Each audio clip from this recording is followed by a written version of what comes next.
Greetings, programs.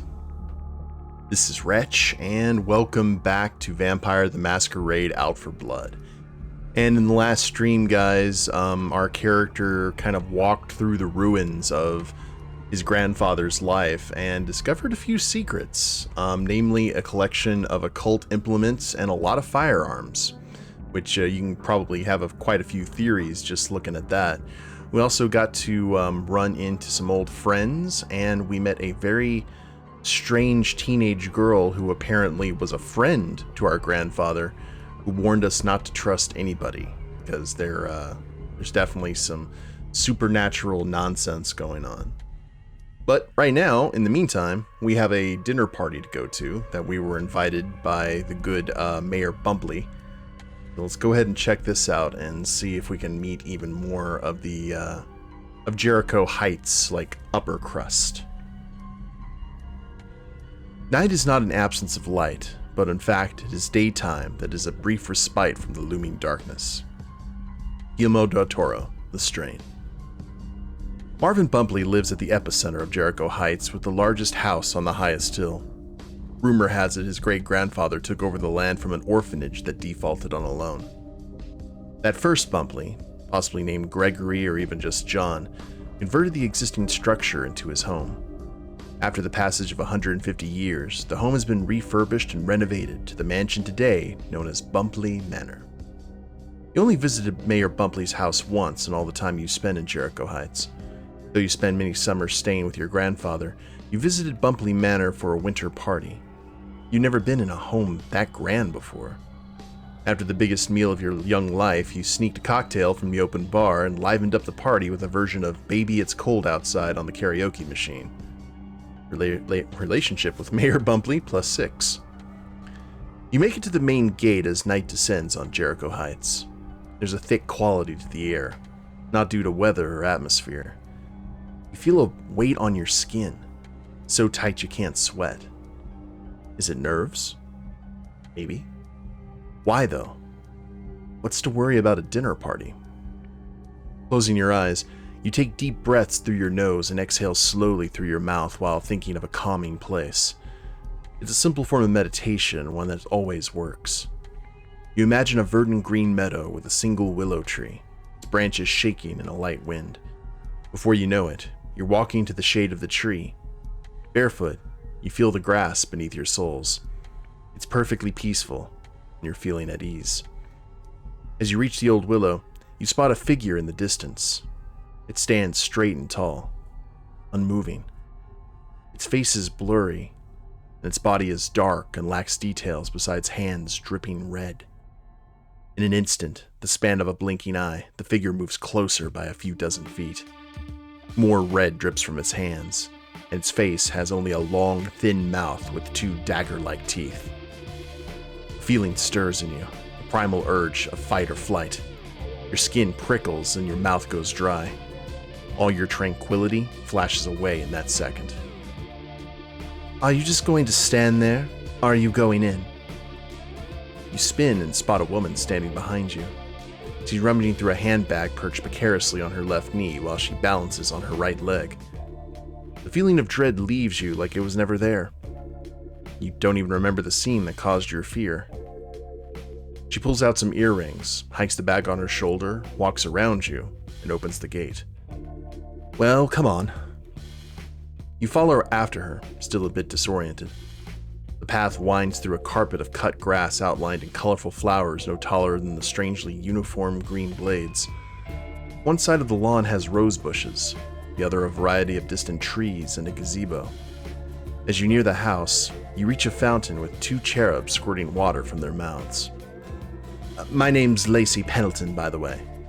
She holds out her hand as she strides around the fountain. She's as tall as you and wearing a white blouse and a navy pencil skirt, though her tennis shoes contrast with the business look. Her light brown hair sits in a bun on top of her head. Morgan Lee. You shake her hand. Lacey comes to a stop. Wait, you're Oliver Lee's grandson? That's me. Well, holy hell, what do you know? She says and walks again. She loops one of the earrings through her earlobe. Oliver was a legend around here to many of us. He didn't take anyone's crap. It's so nice to meet... Wait, sorry. You're here because I wish we could have met under better circumstances. I'm sorry for your loss. Oh geez, I'm chattering like one of my 6th graders.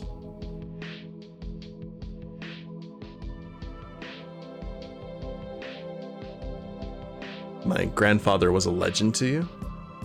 Why is that? Inquisitive. Lacey wrinkles her forehead. Well, he was always outspoken and truthful. Iconoclastic, even. Say what you want about him, but Oliver stood up for the people in this town. The two of you come to the end of a driveway below a set of marble steps. Exterior is red brick with stone columns supporting a second-floor balcony. Lights shine from 2 gigantic windows, though royal blue curtains block you from seeing inside. The soft sound of classical music plays in the home. Lacey sits on the steps and takes a pair of black heels out of her oversized handbag. Pencils, lipstick, a tiny notepad, and a Nintendo Switch spill out of the bag onto the ground.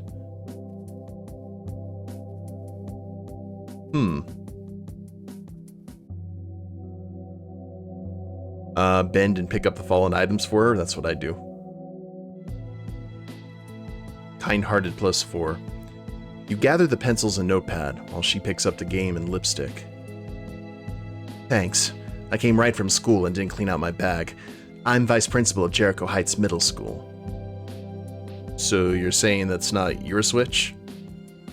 Well, I didn't say that, she replies with a grin. She stuffs the items back in her bag and slips off her tennis shoes and socks. Enough about me. How did you gain the privilege of an invitation to a Bumpley soiree? When I was younger, I spent summers with my grandfather. For some of those summers as a teenager, I worked at Mayor Bumpley's bank. I see. It's only the 3rd time I've been here, and it was also for a dinner party. She slips on the high heels. Her shapely calves flex, and you stare until she looks up. It's an open bar, and the food's always out of this world. At the least, you'll leave drunk and well-fed if you want.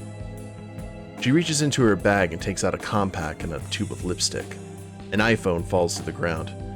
Its case displays the gold and crimson colors of the school. She picks it up and puts it back in her handbag.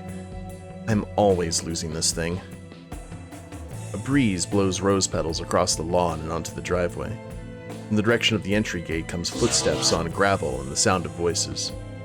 Roaches, thank you very much for that resub for 3 months. Remember guys, all bit subs and ad revenue here on the channel go to help out my local children's hospital via Extra Life. So thank you for supporting the channel and supporting the kids, Roaches. Lacey applies the lipstick. Well, sounds like more people are arriving. She returns the lipstick and mirror to her bag. Should we head in? You nod, and the two of you ascend the few steps to the double doors, the classical music and light laughter more prominent now. A man in a formal gray suit, who seems to be the butler, invites you into a 2-story square foyer and straight through a pair of French doors. You're led to a grand hall where classical music flows from tall speakers in the corners. The room is decorated in patterns of dark colors with gold and pink accents and Greek and Roman statues. Wood panels coat the ceiling while the walls are covered in an embellished covering thicker than paper. See, this is what I call gaudy chick, Lacey says, leaning in with a whisper. Marvin is rich. Fine. This place looks like a mix of designers from London, Italy, Russia, and Japan all got into a fight over who can spend the most and still make it look like a hotel from the 40s. Have you ever wondered why rich people buy all this? Is it to impress other people, or do they actually stand around and admire it? From an archway comes Mayor Bumpley, wearing a beige suit and bow tie, his grayish-black hair slicked back like a 1920s film star. He's changed out white gloves for brown. He carries out a silver tray with long-stemmed glasses half filled with white wine. When he sees you, he smiles and strides towards you. Oh, it's so lovely to see you, he calls out. As he steps closer, he hands off the tray to his butler. Thank you for coming, Morgan.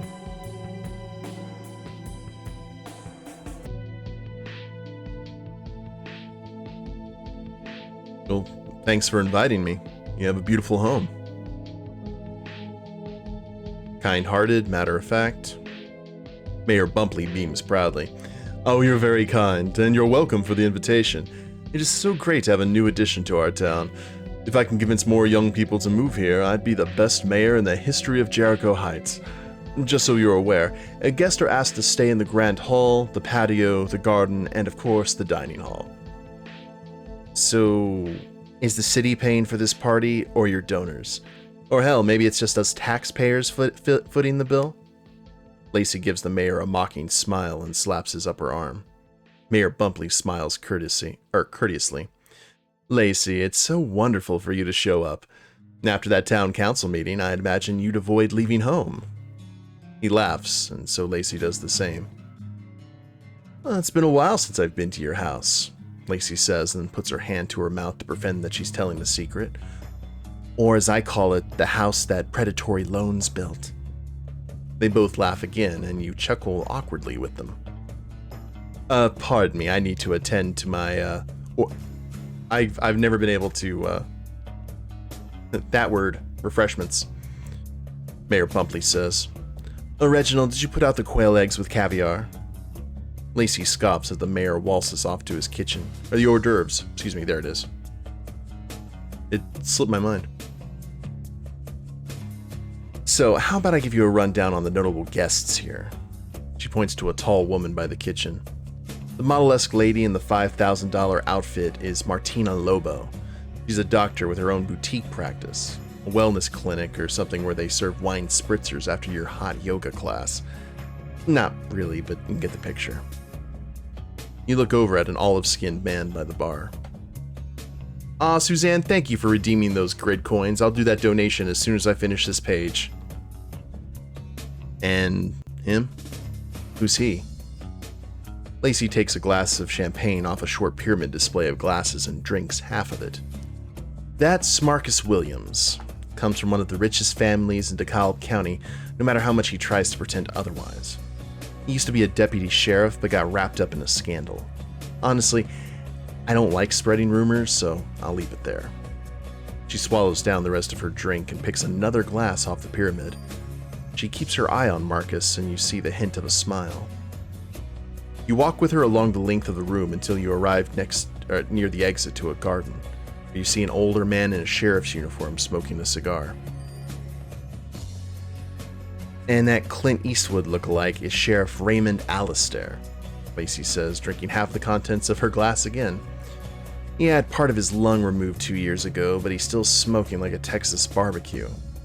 Habits aside, he's a cornerstone of our community. When an angry parent painted an obscene graphic on my Civic, not only did Sheriff Ray find the guy, he made him pay for a paint job for my car and wear a shame sign during the PTA meeting. A shame sign? Lacey wears a self-satisfied smile. It read, I draw penises on cars when I'm angry. She downs the rest of the champagne. I see a parent that I need to talk to over by the hot plates. I'll catch up later, my new friend. She cuts away towards the buffet tables. It's still early in the cocktail hour, giving you time to explore or speak with a guest.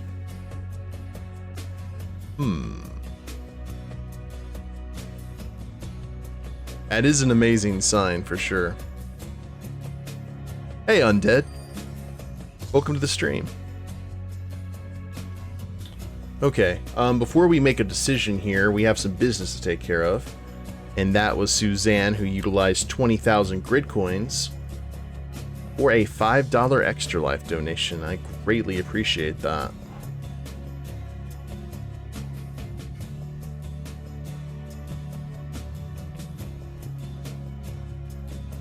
Extra Life.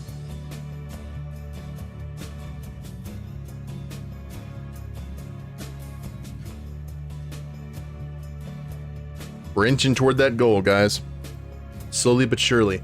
Remember, once we hit 5,500, we'll unlock the next Star Wars The Old Republic stream.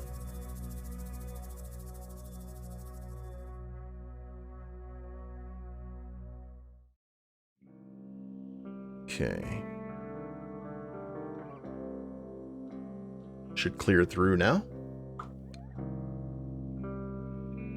Dancing Vader here in just one moment, so let's go ahead and look at our options. We can talk to Dr. Lobo, Marcus, Sheriff Ray, the rooms.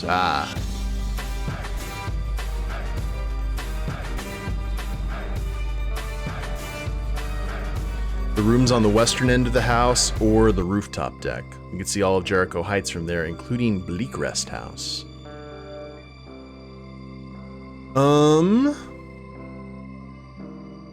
Oh, Vito, thank you for that, boss.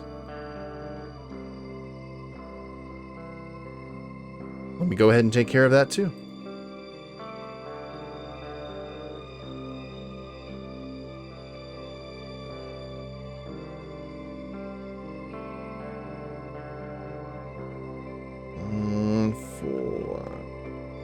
Making sure I've got everything good there.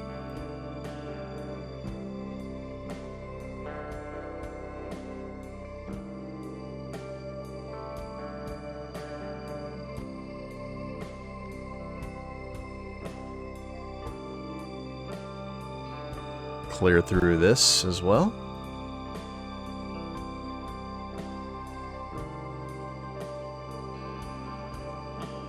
Okay, should get another one here in a second too.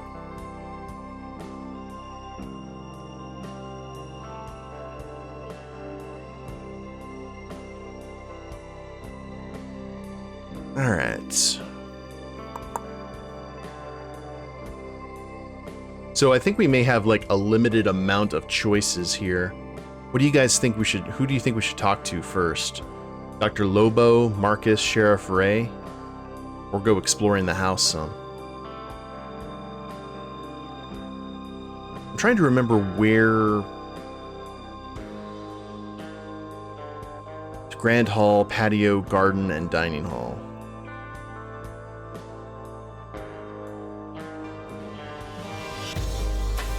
Bring back Sheriff Lobo. Yeah, let's go ahead and talk to Dr. Lobo.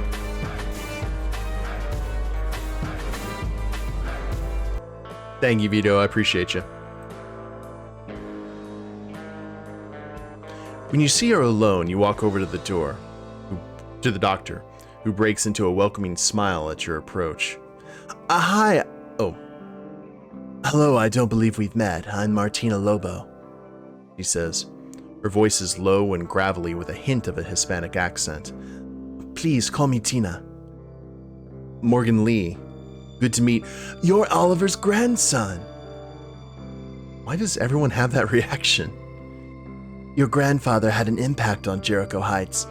He was my patient ever since I started to practice here. He'll be missed. She looks left and right. Her demeanor has changed. She appears agitated and hurried. When was the last time you spoke to your grandfather?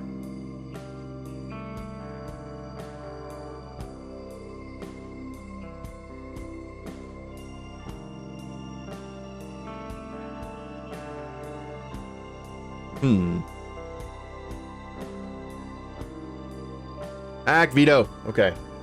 Thank you very much for that.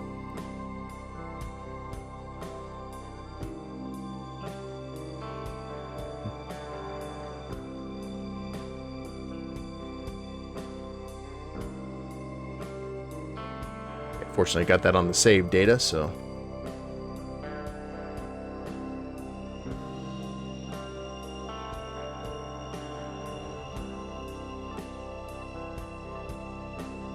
One more time.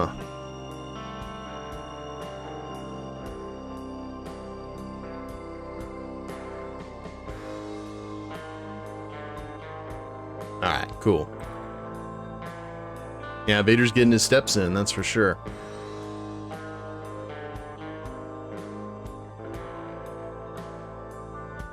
I'm gonna be a little bit more on my... Thank you, Vito.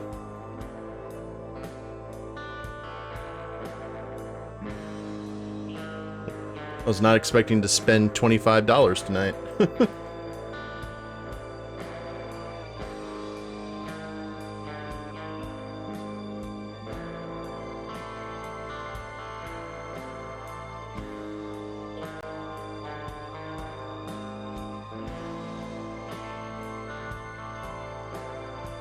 Oh, I'm sure yours isn't the last one.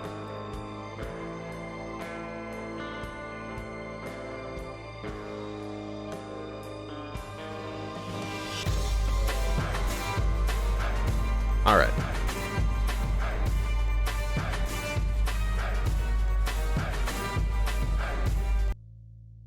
Well, that's a strange question. Why do you ask? Inquisitive +4. She moves into the shadow under the central staircase and waves you over to her. Did your grandfather tell you about the changes in Jericho Heights? Did he say anything to you before he passed? Well, with all due respect, you're asking a lot of questions without answering mine first. She pauses as a couple passes by. Here is not a place to discuss such things. Make an appointment at my office this week. We'll speak there privately. Until that time, we shouldn't be seen together. Without another word, she walks away from you and greets a man who just entered the home. A woman strides into the hall with a gray power suit. There we are.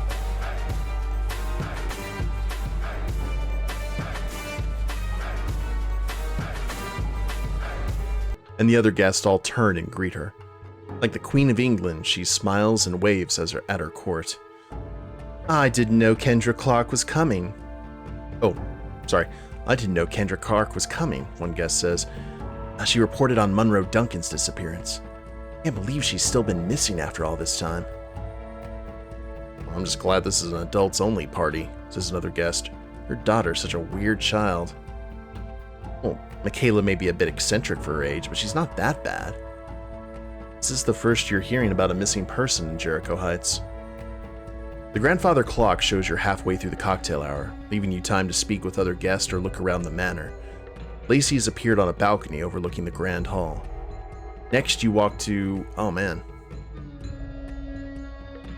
There's so many people we could talk to.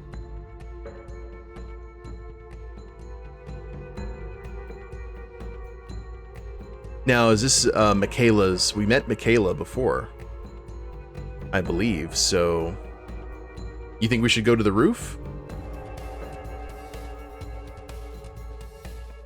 What do you guys think we should do?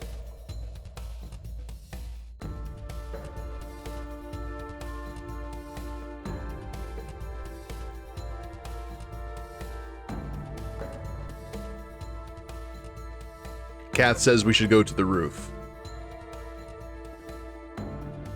Undead says as well. Alright, why not? We'll get a little bit of fresh air. You climb the grand stairs to the second floor and search along the upper level until you find the door leading up to the roof. Half expecting it to be locked, you're pleasantly surprised to find it open, and you take the narrow staircase to the top. It ends in a rectangular swing door, which you push open and climb out to a furnished deck. Wicker sofas and chairs are set around a tiled area, and off to one end stands a wooden bar, covered in blue canvas. A fire pit sits in the middle of the deck, though it's unlit and cold. The whole place looks like an amazing spot for a gathering. You're alone up here. You look out across Jericho Heights in the still night. Few birds fly against the black backdrop of a starless sky. A breeze blows across the rooftop, and with it comes the aroma of the food cooking in the kitchen below. Hold on one second.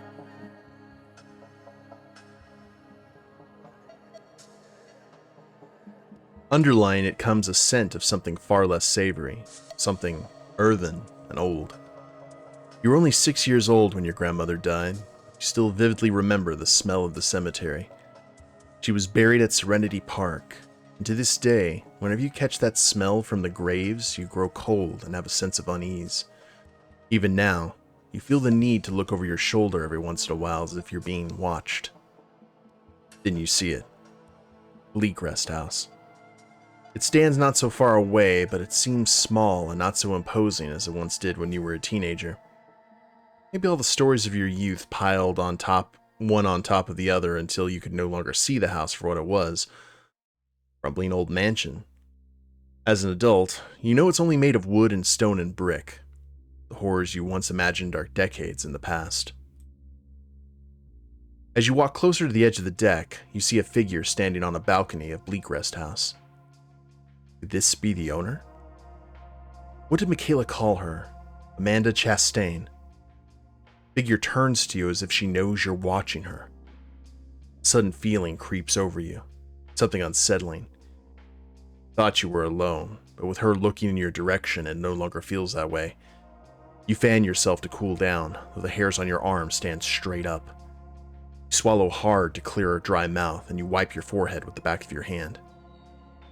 When you look back at the figure, she stands pressed against the stone railing and gives you a slight wave. Something tells you to back away, but stand there. Your arm raises, and you wave back. It's a reflex, and you don't even think about it until it happens. Why do you feel this way? What is this strange intensity between two people waving at one another from rooftops? You take a deep breath and let it out slowly. The air cools your skin, and you feel in control of your body again. The woman on the balcony waves again, spins, and glides through glass doors into the home. Do you just meet the owner of Bleak Rest House? You've been out here long enough, away from the party. With one final look around Jericho Heights, you turn and head inside. You check your watch and see the cocktail hour is still half over. There's still time to kill, so you check out... Well, I would figure right now, considering the fact that Michaela gave us that warning and the experience that we just had, it would be best to go ahead and talk to Miss Clark. And maybe we can get some information on Michaela while we're at it, you know? What do you guys think?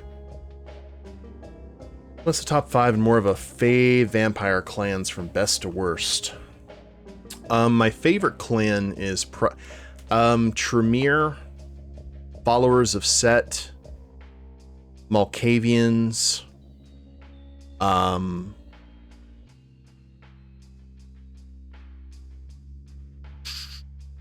Sombra, and then probably out of the original 13, I'd probably do maybe Zamisi. My least favorite, I've never really cared for playing Nosferatu, Giovanni, Assamites, Bruja, or I'm missing one, or Toreador. So there you go.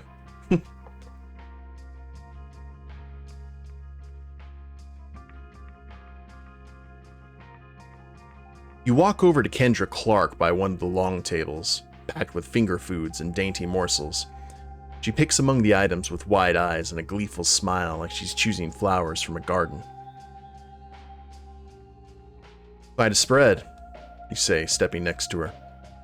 She regards you for a second and selects a dollop of brightly colored spread on a cracker. I love these parties. I'm so sick of eating vegan mac and cheese or tater tots. When did fish eggs become vegan? You say, pointing to the caviar. And she scoffs. I'm not vegan. My daughter thinks she's one. She gets into these fads. This one has stuck for quite a while. She eats vegan, so I mostly eat vegan. It's easier making 2 dinners every night. So when I come to events like this, I try to make up for everything I've missed, but enough about my family's eating habits. I don't think we've met. I'm Kendra Clark. I write for the Herald and the Tribune Review. I'm Morgan Lee, I say and shake her hand.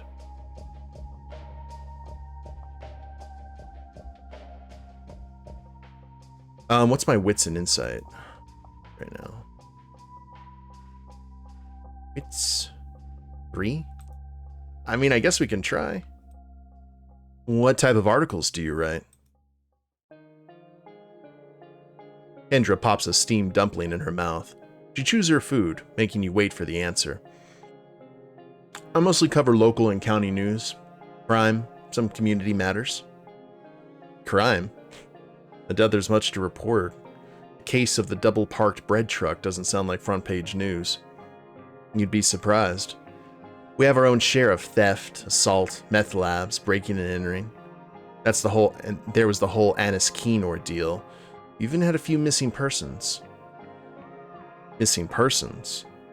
Well, I'm definitely intrigued now. Kendra waves her hand like she's shooing a fly. Oh, every community has missing persons. It's not that big of a story. Alright. I'll have to check out your articles in the Heights Standard. She finishes filling her plates and grabs a pile of napkins. It was a pleasure to meet you, Morgan. I'm sure we'll be seeing each other around. Nice to meet you, too. She walks away and waves to an older man just entering the Grand Hall. The classical music in the Grand Hall switches to soft jazz, and dinner party guests start making their way into the dining room to find their seats. The chatter of conversation thins out, though enough people remain at the bar for one last cocktail. Mayor Bumpley hurries through the Grand Hall past his guests and stops at the glass door to the garden. He knocks to gain the attention of Sheriff Ray, who's been outside since the cocktail hour began. The sheriff nods and enters the house and joins the mayor, and the two move through the double doors of the library, which close behind them. Ooh, interesting. Thank you, Suzanne. So we could talk to Lacey on the balcony, Marcus by the Sheriff Ray and Mayor Bumpley to eavesdrop. Dex and clandestine. Dex. Oh, Lord. Okay, so that's not happening. So out of all of these, I think we should go talk to Lacey on the balcony. Seeing Lacey alone, you climb the grand staircase to the second floor and make your way to her. She has her phone in her hand and strokes the screen angrily with her finger. I can't get this stupid thing to work, she says, tilting the phone and swiping the screen. What's that? She shows you the phone where a video image of a room flickers in and out. An X pops over the display. It's a monitor for my home, so I can see my daughter Jenna while I'm out. It's not that I don't trust her nanny, but it gives me peace of mind. Well, I can try to get it to work if you want me to take a look. Sure, give it a go. Just don't post on my Facebook or something, she says and hands over her phone. You take the phone and examine the app, Dwelling. After a quick view of the settings, you download the latest update and make a change for the app to auto-update. Switching to the feed on her home, you see a clear, crisp video of a toddler playing with a tea set. Next to her sits an old woman on a bed. She reaches toward the girl, but her wrist ends in a sharp stub. You hand the phone back to her. I got it to work. She snatches the phone excitedly. Oh, you are awesome. Damn, can you come to my house and fix the rest of my life? What was even wrong with the phone? It wasn't the phone, just the app settings. Is that woman her grandmother or her nanny? Oh, okay. Lacey stares at the screen, swiping wildly. Woman? What are you talking about? You look over her shoulder at the phone. In the frame, the little girl sits alone in the room.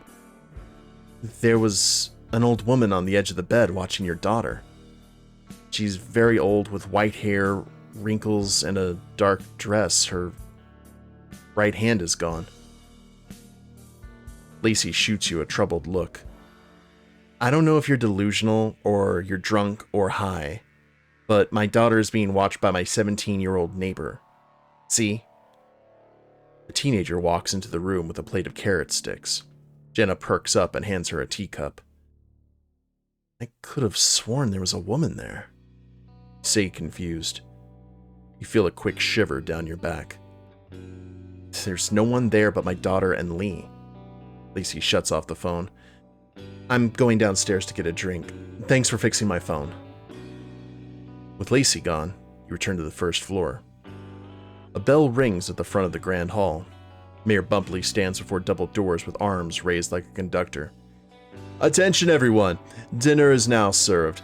Please leave your drinks here and follow me inside. The chefs have done an absolutely perfect job tonight. You will not believe your eyes or taste buds. Food, like love, brings out the best and worst in people.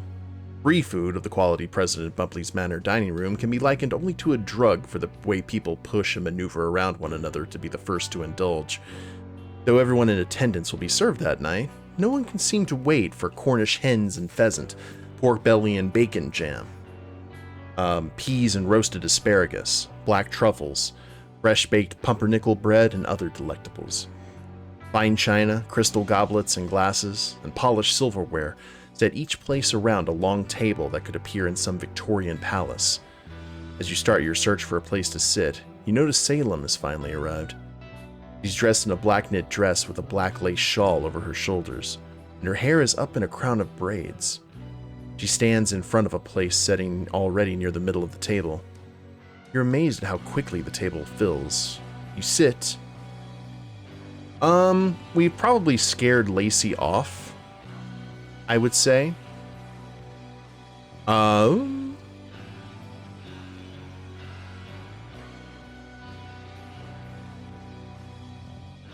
Marcus, Salem, or the sheriff, guys? What do you think? What sounds best?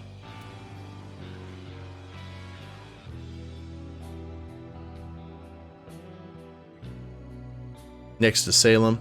Yeah, that's what I'm thinking. We haven't had any kind of interaction with Marcus or the sheriff. Let's see.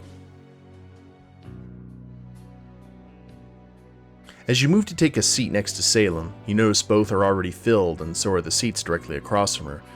She went straight into the dining room when she arrived at the party, while you came in for dinner closer to the end of the line of guests. You'll have to find another seat. Alright. So Marcus or the sheriff?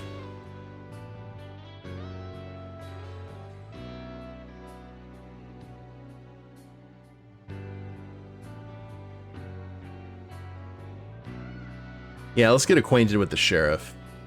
See what's what. You and Sheriff Ray are among the last people to enter the dining room. Following close, you take a seat next to him, which turn out to be the last pair together at the table, near the center. Relationship +10. He nods to you. Well, if we got in here any later, we'd be eating in the kitchen. So, enjoying yourself at this shindig?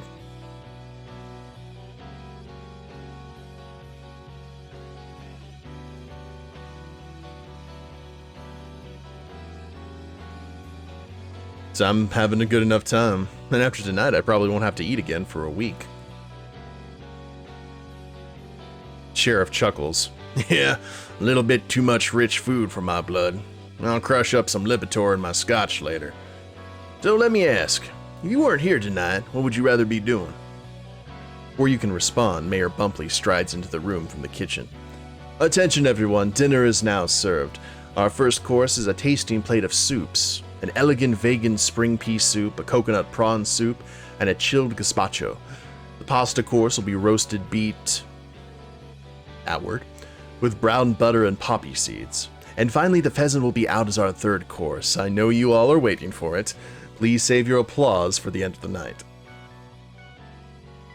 I'm missing the Cubs game for pea soup and some beets, Sheriff Ray says. 2 columns of white-gloved servers parade out in the kitchen with wooden trays of soup bowls in each hand and deliver them in front of each guest. The mayor raises his hands at the head of the table. I suggest you start from left to right with the pea soup first and progressing to... Shouting from the grand hall interrupts the rest of the speech. The doors swing wide and in walks a young woman in a sheriff's uniform. This is a private party, officer. You can't go in there, a butler says and tries to block her path. She walks around him but stops to hold up her hand. I'm not an officer. I'm Deputy Sheriff Maya and I need to speak to Sheriff Raymond right now. The sheriff hangs his head like he's trying to hide from her, but the deputy spots him and heads straight over. She holds another clipboard and slams it on the table next to Sheriff Ray, rattling the glassware and soup bowls. April, this better be damn good with you interrupting us. He drops his spoon in the prawn soup, which splashes broth onto the tablecloth. Is this, this is the one that we talked to before, right?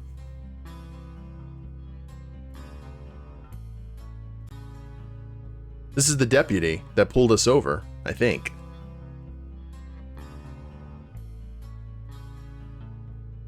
Okay.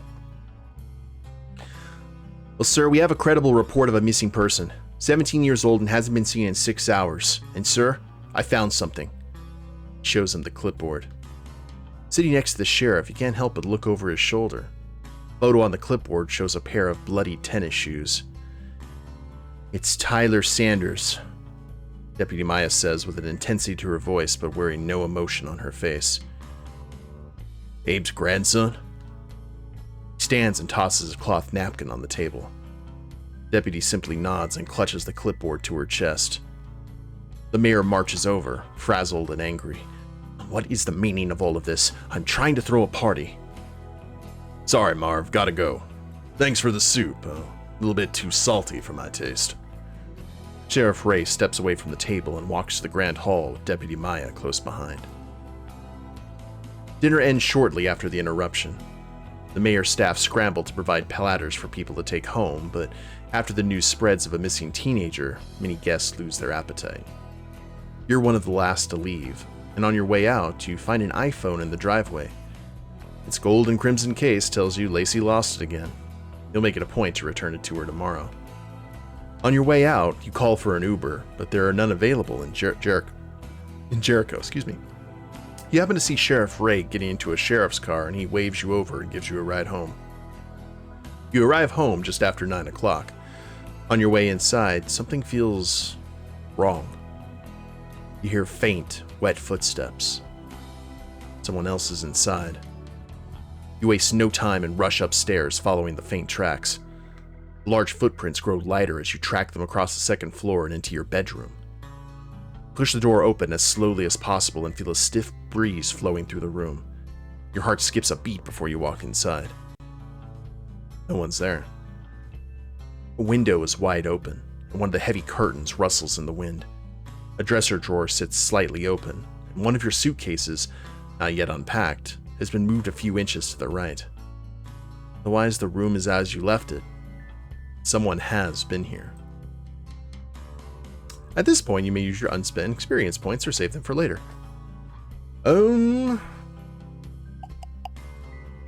Attributes. I think I definitely would like to go ahead and get my dex up. Maybe my intelligence.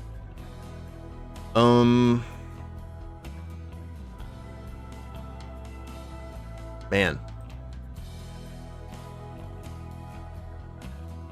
I'd say intelligence would probably be... Actually, let's go with dex. No, I'll say intelligence. The die is cast. Want to raise any skills? Faith. Current ranking of 0. Signifies your attachment to a higher power. With higher rankings, you can sense and repel the undead and even perform miracles. So check that out. We got a little bit of true faith here, if we wanted to use it.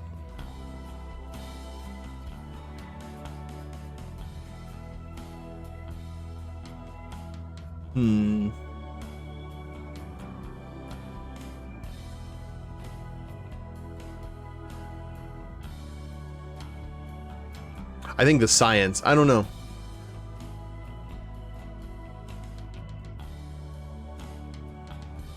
Is there anything else we want to do, or do we want to keep... Let's go ahead and keep saving our stuff so we can raise up our decks.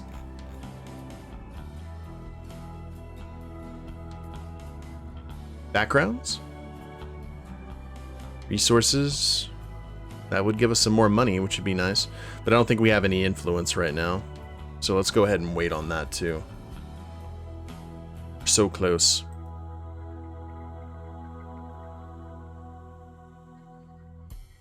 We're so doomed.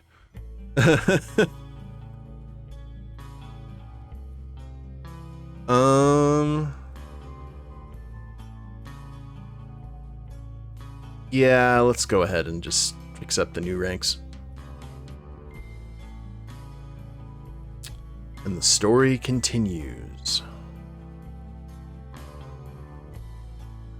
Alright, well, something, I will tell you guys the God's honest truth.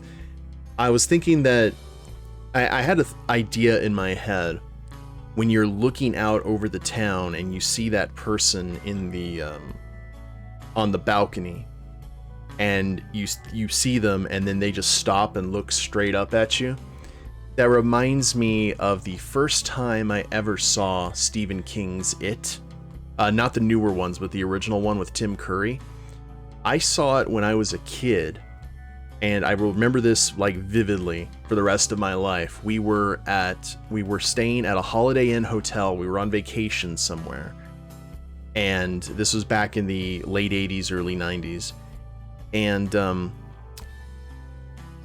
we just got into the hotel, or we had just got there from coming in from dinner or something like that, but it was in the evening. And my mom or my dad turned on the TV and Stephen King's It was playing. But for those of you who haven't seen Stephen King's It, there's a scene where the people are watching television, and it looks like a kind of an old school black and white. I don't even know if it was a black and white, but it's like a town scene, and you see a clown in the background who looks up directly toward the television and like runs off screen and then starts climbing up into the view, and there's Pennywise basically saying that he's going to kill everybody or something similar to that effect. And when my mom and dad turned on the TV, it was that scene, but they turned it on right where it just shows the town scene. So I had no idea that it was like a movie or something like that. All of a sudden I'm just sitting there watching it, and then I see the clown run off camera, which looks strange. And then there's Tim Curry's Pennywise saying he's going to kill all of us. And I was just like, eh? And my parents saw that and were like, "Ho!" and scrambled for the remote. Strangely, I'm not scared of clowns. You figured that would be like a really poignant thing, like to start a phobia, but I guess because now I know that it's Tim Curry, I just don't have an issue with it. But the thing that actually caused my skin to crawl was the old woman with the sharp nub with the little girl and having like no one be there. So it looks like we may have wraiths as well as kindred in the town. Who knows? But hopefully we will figure out soon. But we're going to go ahead and end this episode of Out for Blood and continue with Chapter 4 in the next one. So I hope you guys have enjoyed it. If you haven't followed the Twitch channel, please do so. I try to stream on Tuesdays, Thursdays, and Saturdays with random times in between. And if you're watching the replay of this on YouTube, I have a link to the Twitch channel in the description below, as well as a link to my Extra Life page where I'm raising money for my local Children's Miracle Network hospital via the awesome Extra Life charity. So check those links out if you feel so inclined. Like, share, subscribe. You guys know the drill there. And we will see you next time. Later days, everyone.